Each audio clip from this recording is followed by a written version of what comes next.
Les guetteurs. Bonjour à toutes et tous, j'espère que vous êtes toutes et tous bien, ça me fait très plaisir de vous retrouver aujourd'hui pour une toute nouvelle vidéo et aujourd'hui il sera question du film The Watcher ou Les Guetteurs en version française, le premier film ou la première proposition de Ishana Night Shyamalan, la fille du grand M. Night Shyamalan, qui fait donc son entrée dans le monde du cinéma en ayant beaucoup de cran et de courage parce que personnellement, moi j'aurais mon père qui aura fait Sixième Sens, Split, Incassable ou même The Visit ou même Signe, j'avoue que j'aurais quand même eu beaucoup de mal à prendre cette initiative de à mon tour me lancer dans le monde du cinéma, mais bon. Peut-être il a dû la soutenir. Enfin, d'ailleurs, il est producteur de son film, donc je suppose quand même qu'il l'a soutenu un peu dans son projet. Enfin voilà, de toute façon, en général, les familles qui font à peu près qui sont tous dans le même métier se soutiennent. Mais c'est pas parce qu'ils se soutiennent que forcément ça va donner des résultats prodigieux. Comment vous dire que ce premier film, c'est très loin d'être bon, c'est très loin d'être excellent. Alors, il y a des idées, il y a quelques idées à prendre par-ci par-là, voilà, des beaux plans, des belles images par-ci par-là, une bonne idée même, il y a des bonnes idées même au niveau du scénario qui surgissent ou qui se proposent à nous de temps à autre, mais franchement, les Gators, c'est assez laborieux, quoi. On a l'impression, en fait, et c'est ça qui est très dommage, c'est qu'elle a essayé, en fait, de créer un univers, voilà, de créer un début d'univers, et en nous balançant des éléments au fur et à mesure que son film se déroule. C'est-à-dire que plus le film avance, et plus elle nous balance des éléments les uns après les autres, comme pour essayer vraiment de démarrer quelque chose, pour initier son univers à elle, ou en tout cas même le début d'une saga. Voilà. Je dirais que ce film, c'est entre le cinéma fantastique de son père, quand il va réaliser L'excellent Signe par exemple, et celui de Guillermo del Toro avec ses créatures fantastiques, ses mondes un peu surnaturels, ou ses mondes un peu effrayants.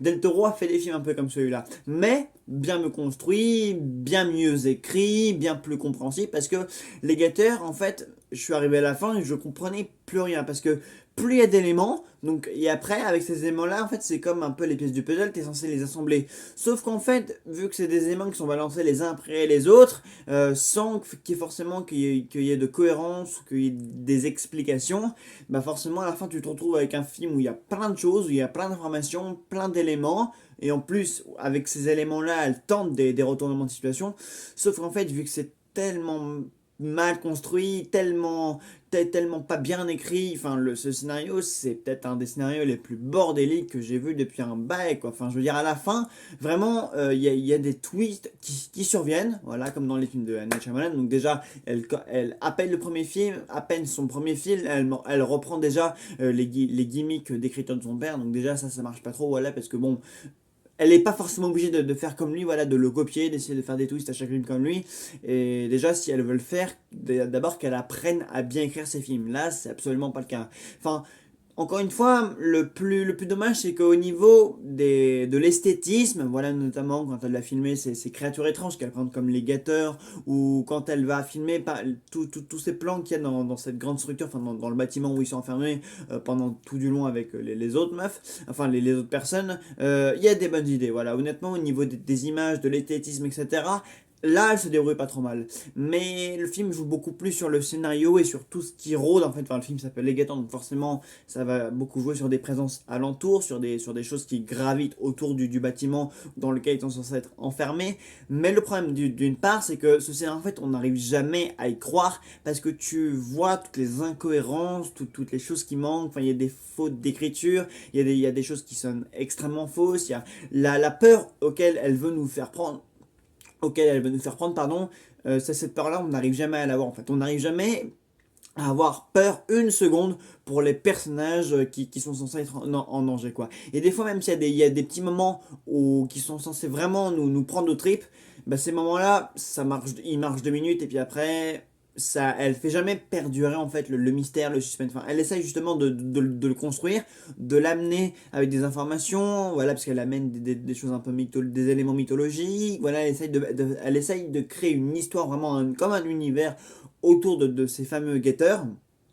autour de ces fameux rôdeurs et même des personnages qui accompagnent notre héroïne, dont j'ai encore oublié le nom. C'est dingue, mais dans le film qui me marque pas, les prénoms des héroïnes comme ça m'échappent immédiatement, tellement ils m'ont pas, tellement ça m'a pas marqué, tellement ces personnages sont vides et creux, alors que pourtant elle a essayé de les développer un peu, mais ça m'est pas resté en tête. Donc elle essaye vraiment de construire quelque chose, mais je sais pas, c'est le début de quelque chose, mais même à la fin, c'est comme si elle nous disait, attention, j'aimerais bien développer, enfin la fin, c'est comme si elle se laissait elle-même une porte ouverte pour construire et pour poursuivre son histoire après. Sauf que si elle la poursuit, ce sera vraiment un démarrage extrêmement bancal, extrêmement peu solide. Enfin, le scénario en lui-même, il est très très peu solide, donc enfin il aurait peut-être fallu qu'elle se perfectionne un peu dans l'écriture avant de se lancer là-dedans. Peut-être qu'elle-même elle a vu trop haut et qu'elle a voulu se lancer dans un très gros truc, comme l'a fait son père du coup avec sa trilogie Incassable, qui est une trilogie assez simple, hein. Ça parle juste de deux hommes, un homme de glace et un homme incassable, et ces deux hommes-là se retrouvent confrontés. Voilà, dans M. Night Shyamalan, il n'a pas cherché à construire une trilogie qui aille chercher très loin. Or là, on a l'impression qu'elle va chercher très loin en important un univers avec des guetteurs, des gens qui se métamorphosent, des gens qui... Enfin, elle a vraiment essayé de construire un truc assez complexe, et c'est peut-être un peu ça le problème. Et c'est que son premier film, peut-être qu'elle aurait peut-être dû attendre. Enfin, moi, c'est... En tout cas, c'est mon avis. Donc, ouais, non, Legator, c'est clairement pas dingue. C'est clairement pas dingue, mais c'est dommage parce que c'est une proposition qui présente quand même de bonnes idées. Malheureusement, des bonnes idées qui sont, on va dire, minoritaire face à tout ce à tout ce qui ne va pas, malheureusement, à toutes les incohérences, toutes les fautes d'écriture, toutes les choses qui manquent, toutes les choses qui ne sont pas bien construites. Enfin, voilà, c'est même sur le twist, même le climax, c'est vraiment laborieux, il est catastrophique. On nous amène des choses, des informations, des retournements. Enfin, bref, le retournement, vraiment, il ne va pas. Le retournement de situation ne va absolument pas. À partir du moment où le climax, la dernière partie, est enclenché, voilà, où il y a cet élément déjà que tu ne comprends pas, parce que quand on arrive vers la fin, enfin vers la fin vers la dernière partie, il se passe quelque chose pour qu'on en arrive là, et là tu te dis mais ah oui d'accord, c'était donc si facile d'en arriver là finalement.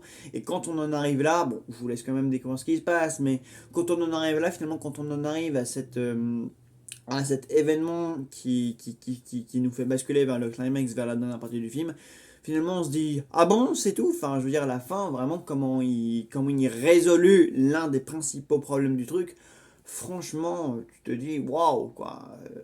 C'est censé être ça la grosse problématique du film, et vous dénouez la situation aussi facilement que ça. Franchement j'ai un peu de mal à y croire, vraiment sur toute la fin j'avais du mal à y croire. Autant sur toute la première partie, enfin sur toute la majorité du film, j'étais un peu près dedans, enfin j'essayais vraiment de me mettre dedans parce que parfois je sentais qu'elle essayait vraiment de nous mettre dans son truc, donc j'essayais vraiment de m'impliquer à fond dans le film, mais vers la fin j'étais totalement à côté parce que ce qu'elle nous raconte dans son film, j'étais en mode mais c'est du n'importe quoi. On voit que c'est un scénario qui est extrêmement mal écrit, qu'il y a il y a beaucoup de faiblesses. Donc, ah, si, on note quand même une scène d'introduction assez réussie. Voilà, je dois dire que j'ai été assez convaincu par toute l'ouverture, etc. Même tous les plans dans la forêt sont bons. Ça, au moins, c'est peut-être une qualité qu'elle a aussi par rapport à son père, c'est que M. Night Shyamalan fait quand même des films qui sont assez esthétiques. Et je dirais quand même que celui-là, cette première proposition, niveau visuel, niveau esthétisme, etc., c'est quand même un film qui est très réussi. Au niveau de tout ce qu'il propose, les plans sur la forêt, sur les jeux d'ombre, etc., sur les lumières du jour, et enfin voilà quoi. Tout l'environnement, tout le décor est globalement réussi. Même comment elle filme à chaque fois, tout ce qui se passe dans la structure, les jeux de miroirs, de reflets, etc., c'est quand même assez... Là, c'est quand même réussi, quoi. Il y a une volonté et une réussite. Par contre, au niveau du scénario, il y a une volonté, mais c'est un échec. Enfin bref, est-ce que je vous conseille ce premier film? Donnez-lui sa chance, éventuellement. Voilà, peut-être que si vous êtes moins exigeant que moi, vous apprécierez peut-être. Moi, j'ai quand même eu beaucoup de mal à adhérer à cette proposition, mais peut-être que vous y arriverez mieux que moi. Donc j'attends quand même du coup le prochain de M. Night Shyamalan, Trap, dont j'espère quand même beaucoup, les films promettent très prometteuse et le rôle principal ce sera Josh Hartnett, donc on attend ça, donc au moins l'un des deux Shyamalan réalise au moins un bon film, c'est déjà encourageant, mais en attendant, ouais, les Gators, c'est clairement pas ça. Malgré de bonnes idées ici et là, notamment au début, au milieu, mais pas à la fin. La fin, non. La fin, ça fait partie malheureusement des choses qui vont le moins dans ce film, c'est que les retournements, tout ce qui est apporté à la fin, tout ce qui est dit, tout ce qui se passe dans la dernière partie, vraiment, c'est une catastrophe. Voilà, je vais m'arrêter là au lieu de me répéter. J'espère que la vidéo vous aura plu. Le film, je pense pas, parce qu'il a quand même des retours assez sévères. On se dit à très vite dans une nouvelle vidéo et ciao tout le monde.